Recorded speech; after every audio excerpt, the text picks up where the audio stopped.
అనగనగా పచ్చని కొండల మధ్య ఉన్న ఒక చిన్న గ్రామం వెన్నెలపల్లి.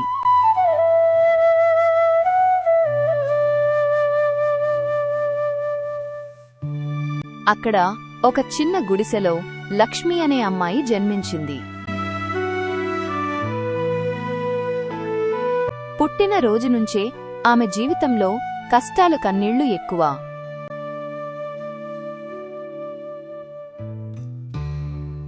తండ్రి రామయ్య రోజు కూలీ పనికి వెళ్తాడు.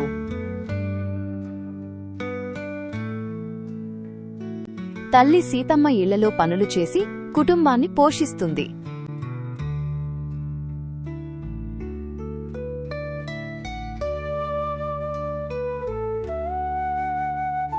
లక్ష్మికి చిన్నప్పటినుంచే ఒకే ఒక కోరిక. తాను చదువుకుని పెద్ద ఉద్యోగం చేసి తన తల్లిదండ్రులకు మంచి జీవితం ఇవ్వాలని. కాని పేదరికం ఆమె ప్రతి కలను అడ్డుకుంది.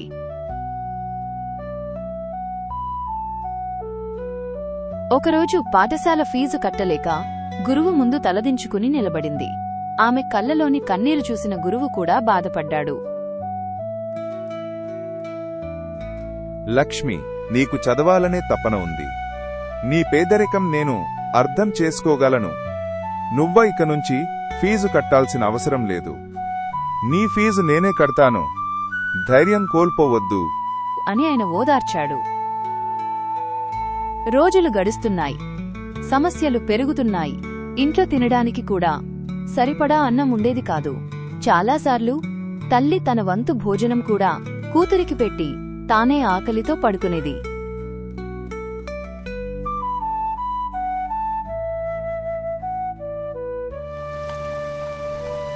ఒక రాత్రి అకస్మాత్తుగా భారీ వర్షం వచ్చింది.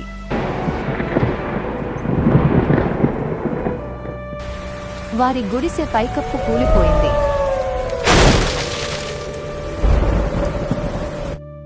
వానలో తడుస్తూ తల్లిదండ్రి లక్ష్మి ముగ్గురూ ఒక మూలలో కూర్చుని ఏడుస్తూ నిద్రలేని బాధాకరమైన రాత్రిని గడిపారు.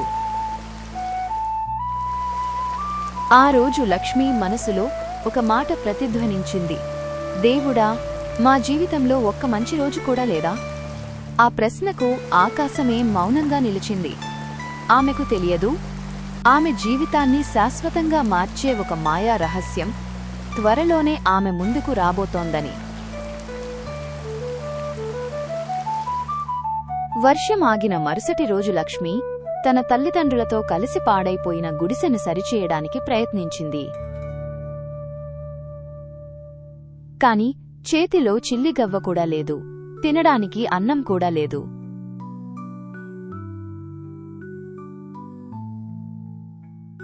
ఆ రోజు ఉదయం లక్ష్మి గ్రామ పెద్ద ఇంటి వద్దకు వెళ్ళింది. ఏదైనా పని అడిగి వద్దామని. నమస్కారమమ్మా. రాత్రి పడిన పెద్ద వర్షానికి మా ఇంటి పైకప్పు లేచిపోయింది. రాత్రంతా వర్షంలో తడుస్తూనే ఉన్నాము. ఇల్లు రెడీ చేసుకోవడానికి కొంత డబ్బులు కావాలి. కొంచెం డబ్బు సహాయం చెయ్యమ్మా. మీ అప్పు తీర్చేంతవరకు మీరు ఏ పని చెప్పినా చేస్తాను. దయచేసి కొంచెం సాయం చేయండి అమ్మా. చూడు లక్ష్మి, ఇంత చిన్న వయసులోనే నువ్వు కుటుంబ బాధ్యతలు తీసుకోవడం చాలా గొప్ప విషయం. నిన్ను చూస్తుంటే నాకు ఎంతో గర్వంగా ఉంది. నీలాంటి కూతురు నాకు ఎందుకు పుట్టలేదా అని దిగులుగా ఉంది. లక్ష్మి, నువ్వు చదువులో రాణించి గొప్ప ఉద్యోగం తెచ్చుకుని మన ఊరికి మంచి పేరు తేవాలి. ఇవిగో ఈ డబ్బులు తీసుకో. ఉదయం సాయంత్రం వచ్చి పెరట్లో ఉన్న మొక్కలకు నీళ్లు పోసి వెళ్తూ ఉండు. ఈ పనికిగాను నెలకు 1000 రూపాయలు జీతమివ్వగలను. దండాలమ్మా, మీది చాలా గొప్ప మనసు. మీకు ఎప్పుడూ నేను రుణపడి ఉంటాను. సాయంత్రం వచ్చి పెరట్లో ఉన్న మొక్కలకు నీళ్లు పోసి వెళ్తనమ్మా. సరే, జాగ్రత్తగా వెళ్ళిరా లక్ష్మి.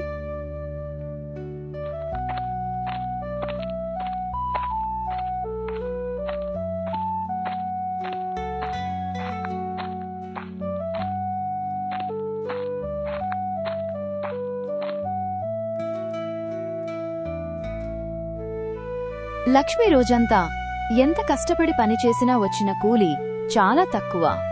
తనకి అసలు సరిపోయేది కాదు. అయినా సరే లక్ష్మి ఎప్పుడూ నవ్వుతూనే ఉండేది. వాళ్ళ అమ్మ నాన్నను కూడా నవ్విస్తూ ఉండేది.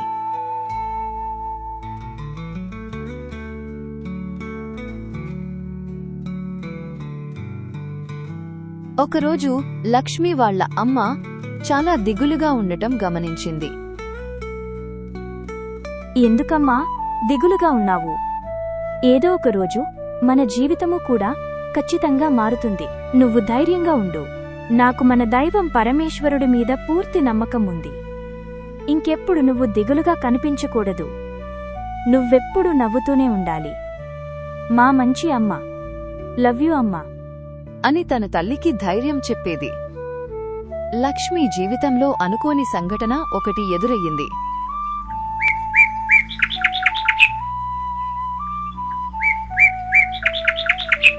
ఒక సాయంత్రం పని ముగించుకుని ఇంటికి వస్తుండగా అడవిలో ఒక వృద్ధురాలు నేలపై పడిపోయి కనిపించింది. అది చూసిన లక్ష్మి పరిగెత్తుకుంటూ ఆ అవ్వ దగ్గరకు వెళ్ళింది.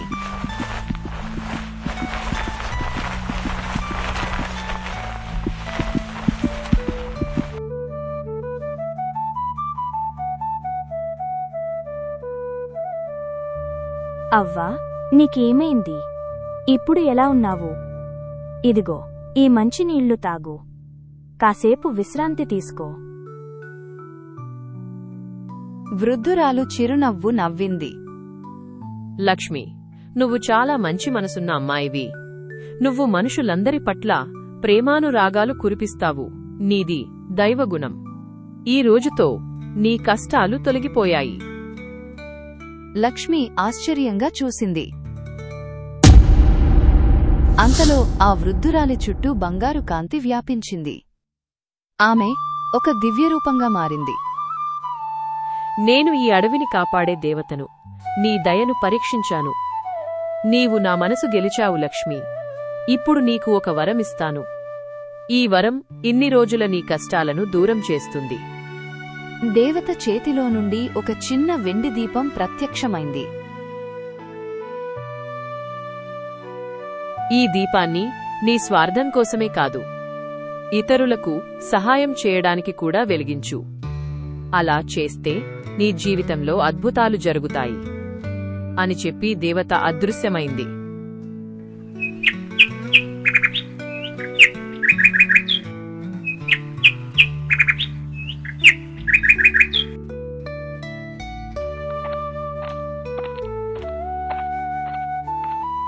లక్ష్మి ఇంటికి వచ్చి దీపం వెలిగించింది. అప్పుడే గుడిసె మొత్తం వెలుగుతో నిండిపోయింది. ఖాళీగా ఉన్న బియ్యం డబ్బా నిండిపోయింది. తండ్రికి కావాల్సిన మందులు ప్రత్యక్షమయ్యాయి. పంచభక్ష పరమాణాలు ప్రత్యక్షమయ్యాయి. పాడైపోయిన గుడిసె బలమైన ఇంటిగా మారింది. లక్ష్మి ఆనందానికి అవధులు లేవు. కాని ఆమెకు దేవత చెప్పిన మాట గుర్తొచ్చింది. ఈ వరం నీకోసం మాత్రమే కాదు, అందరికోసం. మరుసటి రోజు నుంచి గ్రామంలోని ఆకలితో ఉన్న పిల్లలకు భోజనం పెట్టడం ప్రారంభించింది. పేదవారికి బట్టలు కొనిపెట్టింది. వృద్ధులకు మందులు తెప్పించింది. గ్రామం మొత్తం లక్ష్మిని బంగారు మనసు అని పిలవడం ప్రారంభించింది. కాని కొందరు ఆమె సంతోషాన్ని చూసి ఆనందపడలేదు. గ్రామంలో ఉన్న ఒక దురాశపరుడు భూస్వామి లక్ష్మీ దగ్గర ఉన్న ఆ మాయా రహస్యాన్ని దొంగిలించాలని నిర్ణయించుకున్నాడు.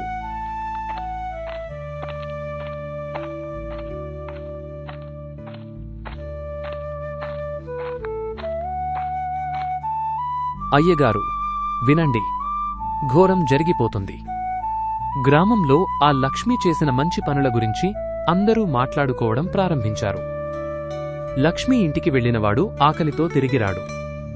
అనారోగ్యంతో ఉన్నవారికి మందులు కొనిపెడుతోంది. ఎవరికి కష్టం వచ్చినా ముందుగా చేరేది లక్ష్మే.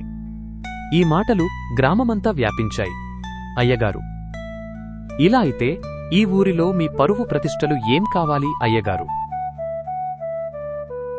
ఒరేయ్ రవి, ఈ ఊరిలో మనకంటే గొప్పవాళ్లు ఇప్పటికీ ఎవరూ లేరు. ఇక మీద కూడా ఎవ్వరూ ఉండకూడదు. ఒక పేద అమ్మాయి ఒక్కసారిగా ఇంత సంపద ఎలా సంపాదించింది? దీని వెనుక ఏదో రహస్యముంది. ఆ రహస్యమేంటో మనకి తెలియాలిరా. ఈ రాత్రే మీ ఇద్దరు చాటుగా ఆ లక్ష్మీ ఇంటి వద్ద కాపు కాయండి. ఆ లక్ష్మీకి అసలు ఇంత డబ్బు ఎక్కడనుంచి వస్తుందో తెలుసుకోండి. ఆ తర్వాత దాని సంగతి చూద్దాం. అలాగే అయ్యా. ఈరోజు అసలు నిజమేంటో తెలుసుకునే వస్తామయ్యా. పదరా సాంబా.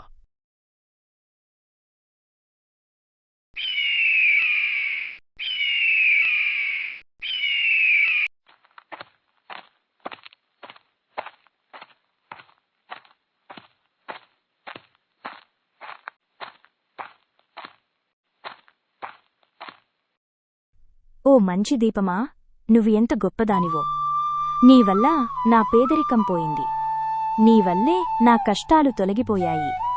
నీవల్లే ఈరోజు ఇంతమందికి సహాయం చేయగలుగుతున్నాను. నీవల్ల ఈరోజు నా జీవితమే మారిపోయింది. నువ్వు ఎప్పుడూ నాతోనే ఉండాలి, నా బుజ్జి బంగారం. రేపటి నుంచి మనం ఈ ఊరే కాదు, పక్క ఊరు కూడా వెళ్దాం. అక్కడ కూడా కష్టాల్లో ఉన్నవారికి సాయం చేద్దాం. ఆకలితో ఉన్నవారికి అన్నం పెడదాం. సరేనా నా బుజ్జి బంగారం? ఇక పడుకుందాం. రేపు చాలా మంచి పనులు చేయాలి.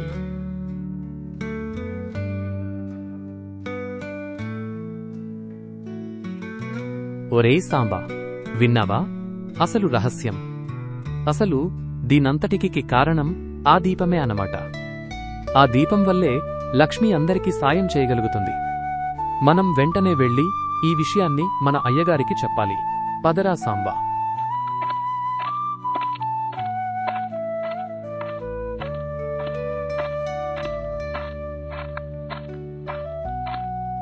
అయ్యగారు అసలు విషయం కనిపెట్టేశాం. దీనంతటికి కారణం ఆ మాయద్వీపమే. అవును అయ్యగారు, మన ఊరికి పక్కనే ఉన్న అడవిలో ఉండే దేవత ఆ లక్ష్మిని కరుణించి ఆ మాయద్వీపాన్ని బహుమతిగా ఇచ్చింది. లక్ష్మి ఆ దీపాన్ని వెలిగించి ఏం కోరుకుంటే అదే జరుగుతుంది అయ్యగారు. అవునా?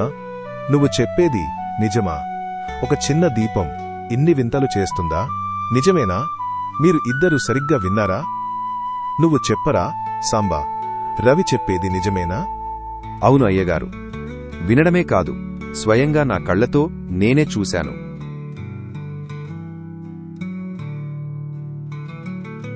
ఒరేయ్, ఈ ఊరిలో మంచైన చెడైన మన పేరే ఉండాలి.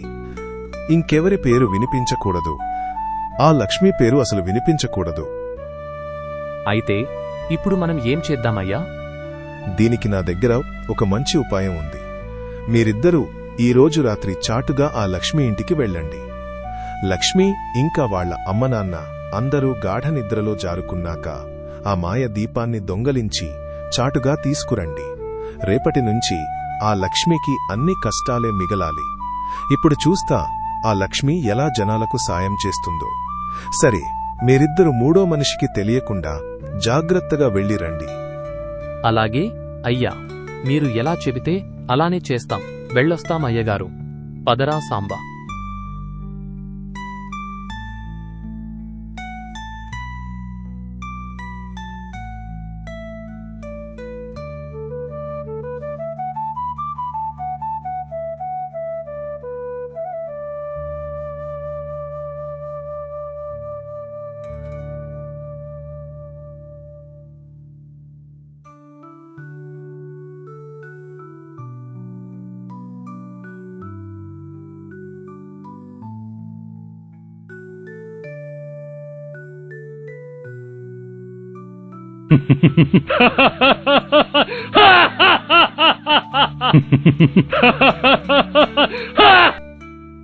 ఒరే సాంబరవి, ఇక రేపట్నుంచి ఆ లక్ష్మీ పరిస్థితి ఎలా ఉంటుందో ఊహించుకో. జనాలు ప్రతిరోజు సహాయం కోసం వస్తారు. ఈ దీపం మన దగ్గర ఉండగా లక్ష్మి ఎలా వాళ్లకు సాయం చేస్తుంది? వచ్చిన వాళ్లందరూ లక్ష్మీని తిట్టుకుంటూ వెళ్ళిపోతారు. ఈ విషయం ఊరంతా పాకుతుంది. జనాలు చీ అంటారు. లక్ష్మీది నాటకం అనుకుంటారు. అంత 3 రోజుల ముచ్చటే అని దుమ్మెత్తిపోస్తారు. మళ్లీ పాత కష్టాలు. తినడానికి తిండి కూడా ఉండదు. ఇక రేపట్నుంచి మళ్లీ మన పవర్ మనకే వస్తుంది.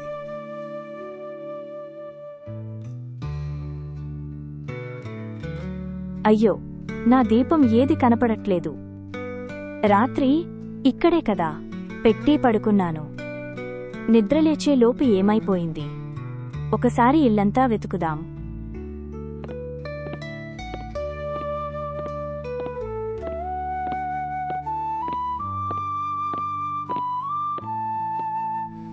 ఇంట్లో ఎక్కడా లేదే. అమ్మా నాన్న, మీరేమైనా నా దీపాన్ని చూశారా? రాత్రి ఇక్కడే ఉంచాను. తెల్లారేసరికి లేదు. నాకు చాలా భయంగా ఉంది. లక్ష్మి, నువ్వేం కంగారు పడకు. ఇక్కడే ఎక్కడో పెట్టి మర్చిపోయి ఉంటావు. అమ్మా, నేను ఇల్లంతా వెతుకుతాం. ఆగు. అప్పటి వరకు ప్రశాంతంగా ఉండు. పద సీతమ్మ, వెళ్ళి వెతుకుతాం.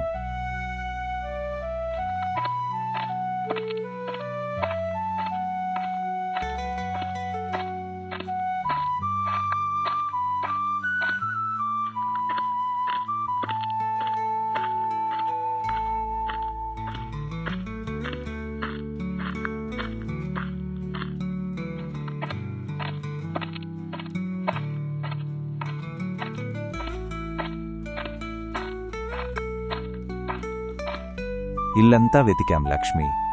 ఎక్కడా కనిపించలేదు. కొంపతీసి ఎవరైనా దురాశతో ఆ దీపాన్ని దొంగతనం చేశారా? ఒకవేళ అది నిజమైతే ఇప్పుడు ఎలా అమ్మా? నాకు చాలా భయంగా ఉంది నాన్నా. నిజంగానే దీపాన్ని ఎవరైనా దొంగతనం చేసి ఉంటే ఇప్పుడు మన పరిస్థితేంటి నాన్నా? రేపటి నుంచి మళ్ళీ మన కష్టాలు మొదలవుతాయి. అలా ఏం జరగదు లక్ష్మి. నువ్వేం కంగారు పడకు. జరిగేదంతా మన మంచికే అనుకో. కష్టాలు మనకేం కొత్త కాదుగా. అమ్మా లక్ష్మి, నా పేరు పార్వతి. మాది మీ ఊరి పక్కనే ఉన్న రామాపురం. ఈ మధ్యకాలంలో మీ పేరు చాలా చోట్ల వినబడుతుంది. ఆపదలో ఉన్న ప్రతి ఒక్కరికి మీరు తప్పకుండా సాయం చేస్తారంట. ఆకలన్న వారికి నిత్యం భోజనం పెడతారంట. అనారోగ్యంతో ఉన్నవారిని ఆదుకుంటారంట. నేను కూడా చాలా రోజుల నుంచి ఒక సమస్యతో ఇబ్బంది పడుతున్నానమ్మా. దయచేసి నాకు కూడా సాయం చే తల్లి. నాకు ఒకే ఒక్క కొడుకు. వాడికి అనుకోకుండా ఒక వింత రోగం వచ్చిందమ్మా. ఆ రోగం వాడిని పడుకునివ్వట్లేదు, అన్నం తిననివ్వట్లేదు. రోజు నొప్పితో నరకం చూస్తున్నాడు. ఆసుపత్రికి తీసుకెళ్తే డాక్టర్లు చెక్ చేసి ఆపరేషన్ చెయ్యాలి. 20 లక్షలు ఖర్చు అవుతుందని చెప్పాడమ్మా. అది కూడా 2 నెలలలోగా ఆపరేషన్ చేయకపోతే నా కొడుకు బ్రతకడని చెప్పారు తల్లి. నా భర్త వేరే అమ్మాయితో వ్యక్తిగత సంబంధం పెట్టుకుని నన్ను నా కొడుకునింటినుంచి తరిమేశాడు. అప్పటినుంచి బ్రతుకుదెరువు కోసం 4 ఇళ్లల్లో పాచి పనిచేసి నా కొడుకుని పెంచుతున్నాను. అలాంటి నేను 20 లక్షలు ఎక్కడనుంచి తెగలను? అప్పటినుంచి తెలిసిన ప్రతి ఒక్కరిని సాయం అడుగుతూ కాళ్లు అరిగేలా తిరుగుతున్నా. ఎవ్వరూ రూపాయి కూడా సాయం చేయడం లేదు తల్లి. ఈ మధ్య ఊరివాళ్లు నీ గొప్పతనం గురించి మాట్లాడుకోవడం విని చివరి ప్రయత్నంగా మీ దగ్గరకు వచ్చాను. ఇంకొక 10 రోజుల్లో ఆపరేషన్ జరగకపోతే నా బిడ్డ చనిపోతాడు. దయచేసి నా బిడ్డను కాపాడు లక్ష్మి. జీవితాంతం నీకు నీ కుటుంబానికి జీతం తీసుకోకుండా సేవ చేస్తాను. అమ్మా, మీరేమీ దిగులు పడకండి. ఆ ఈశ్వరుడిని నమ్ముకోండి. అంతా మంచే జరుగుతుంది. మీరు వెళ్లి ఆపరేషన్కి సిద్ధమవ్వండి. డబ్బులు నేను స్వయంగా ఆసుపత్రికి తీసుకుని వస్తాను. దండాలమ్మా, వెళ్ళొస్తాము.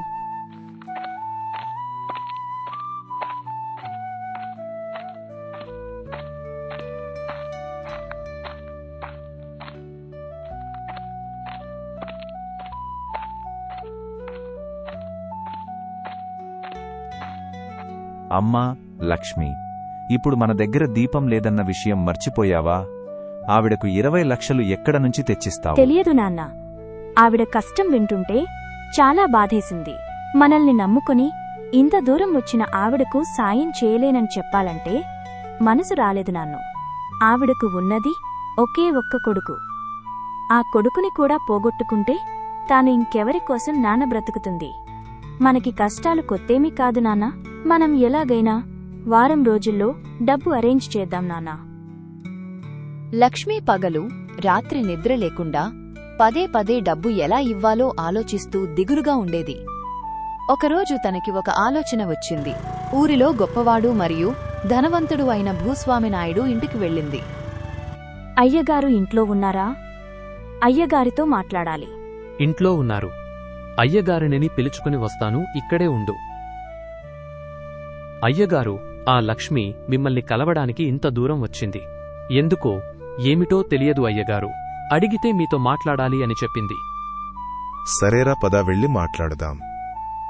ఆ లక్ష్మి, ఎలా ఉన్నావు తల్లి? ఏంటి ఇంత దూరం వచ్చావు? ఏదైనా సమస్య? హా, నేను బానే ఉన్నాను అయ్యా. కాకపోతే ఒక పెద్ద సమస్య వచ్చింది. దానికోసమే మిమ్మల్ని సాయం కోరి వెళ్దామని వచ్చాను అయ్యగారు. ఒక పెద్దావిడ నిన్న మా ఇంటికి వచ్చి వెళ్ళింది. తన కొడుకు అనారోగ్యంతో బాధపడుతున్నాడు. అతనికి 10 రోజుల్లో ఆపరేషన్ జరగపోతే అతను చనిపోతాడు అయ్యా. పాచి పనిచేసి బ్రతికే ఆ పేద ఆవిడ 20 లక్షలు ఆపరేషన్కు ఎక్కడ్నుంచి ఇవ్వగలదు అయ్యా. అందుకే నన్ను సాయం కోరింది అయ్యా. ప్రస్తుతం మా పరిస్థితి కూడా అంతంత మాత్రమే అయ్యా. అందుకే మిమ్మల్ని 20 లక్షలు అప్పుగా అడుగుదామని వచ్చాను. సరే లక్ష్మి, నేను నిన్ను నమ్మి 20 లక్షలు ఎలా ఇవ్వగలను? నువ్వు నాకు తిరిగి ఇవ్వలేకపోతే నా డబ్బులు ఊరికే పోతాయి కదా. అయ్యగారు, మా దగ్గర 25 లక్షలు విలువ చేసే ఇల్లు ఉంది. ఆ ఇంటిని తాకట్టు పెట్టుకుని అప్పు ఇవ్వండి అయ్యగారు. హా, ఇంటి తాకట్టు మా అమ్మ నాన్న ఇద్దరు కూడా సంతోషంగా ఒప్పుకున్నారు. వారికి ఎటువంటి సమస్యలు లేవు. ఈ ఇంటి పేపర్లను మీ దగ్గర పెట్టుకుని అప్పు ఇవ్వండి అయ్యా. ఒరే రవి, ఈ పేపర్లు ఇంట్లో అక్కకు ఇచ్చి భద్రంగా దాచిపెట్టమను. అట్టే ఒక 20 లక్షలు డబ్బులు కూడా నేను ఇవ్వమన్నానని తీసుకునిరా. అలాగే అయ్యగారు. ఈ అయ్యగారికి ఏమైంది? లక్ష్మికి ఎందుకు సాయం చేస్తున్నాడు? లక్ష్మి, ఇలా నువ్వైనవారికి కానివారికి సాయం చేసుకుంటూ పోతే నీకు ఏం మిగులుతుంది? నీతో పాటు నీ తల్లి తండ్రి కూడా రోడ్డు మీదకు వచ్చేలా ఉన్నారు. పుట్టినప్పటినుంచి పేదరికంలో పెరిగిన మాకు కష్టాలు కొత్తేమీ కాదు అయ్యా. ఆపదలో ఉన్నవారికి సాయం చేయడం మానవత్వం. ఉంటామో పోతమో తెలియని రేపటి గురించి ఈరోజు దిగులు పడటం వృధా అయ్యా. సరే, ఈ డబ్బులు తీసుకో. నువ్వు చాలా మంచి ఆడపిల్లవి. నీకు అంతా మంచే జరుగుతుంది. డబ్బు జాగ్రత్తగా తీసుకెళ్ళు లక్ష్మి. అలాగే అయ్యా, వెళ్ళొస్తాను. ఎందుకు అయ్యగారు అడిగిన వెంటనే ఆ లక్ష్మికి అలా సాయం చేశారు? అది కూడా 20 లక్షలు. తను మన శత్రువు కదా అయ్యగారు. లక్ష్మీ ఊరందరికీ సాయం చేస్తుంది అనే కదా మనం తన మాయాదీపాన్ని దొంగలించాం. తన దగ్గర ఆ మాయాదీపం లేదని తెలిసినా కూడా తన సాయం చేసే గుణం మాత్రం మారలేదు. తనకు ఏమాత్రం సంబంధం లేకపోయినా కూడా ఒక బిడ్డ ప్రాణం కాపాడటానికి తన ఇల్లు తాకట్టు పెట్టిమరీ అప్పు చేసేందుకు వెనకాడలేదు. లక్ష్మీది చాలా గొప్ప మనసురా. మనం లక్ష్మిని చాలా తప్పుగా అర్థం చేసుకున్నాం. లక్ష్మీ లాంటి గొప్ప మనసున్న వాళ్లని బాధ పెడితే ఆ భగవంతుడు మనల్ని క్షమించడురా. ఈ రోజు రాత్రికే మీరిద్దరూ కలిసి వెళ్లి ఎక్కడ నుంచి మాయాదీపాన్ని దొంగలించారో అక్కడే పెట్టిరండి. రేపట్నుంచి లక్ష్మీకి అన్నీ మంచి రోజులే ఉండాలి. అమ్మ పార్వతి, ఇదిగో అమ్మా, మీరు ఆపరేషన్కి అడిగిన 20 లక్షలు. ఈ డబ్బుతో ఆపరేషన్ చేయించి మీ కొడుకుని కాపాడుకోండి. వయసులో చిన్నపిల్లవైన నీ మనసు మాత్రం బంగారం తల్లి. నీ మేలు ఎప్పటికీ మర్చిపోను. ఆ భగవంతుని దయ నీలాంటి వాళ్లపై ఎప్పుడూ ఉండాలి. లక్ష్మి మంచి మనసుకి భూస్వామి నాయుడు లాంటి అహంకారి కూడా మారిపోయాడు. లక్ష్మీ జీవితంలోకి మాయాదీపం మళ్లీ తిరిగి వచ్చింది. లక్ష్మీ కష్టాలు ఇక శాశ్వతంగా దూరమవుతాయి. రేపట్నుంచి తను కోరుకున్నట్టు బ్రతుకుతుంది. ఇక భూస్వామి నాయుడు తన పెద్ద ఇంటిని గ్రామంలోని అనాథ పిల్లల కోసం పాఠశాలగా మార్చాడు. తన భూమిలో సగభాగాన్ని పేద రైతులకు ఉచితంగా ఇచ్చాడు. ఈ కథలో నీతి ఏమిటనగా, దేవుడు ఎప్పుడూ డబ్బును కాదు, మంచి మనసును ఆశీర్వదిస్తాడు. కష్టాలు శాశ్వతం కావు. ప్రేమ, దయ, నిజాయితీతో జీవించిన వారి జీవితంలో ఏదో ఒక రోజు వెలుగు తప్పకుండా ఉదయిస్తుంది.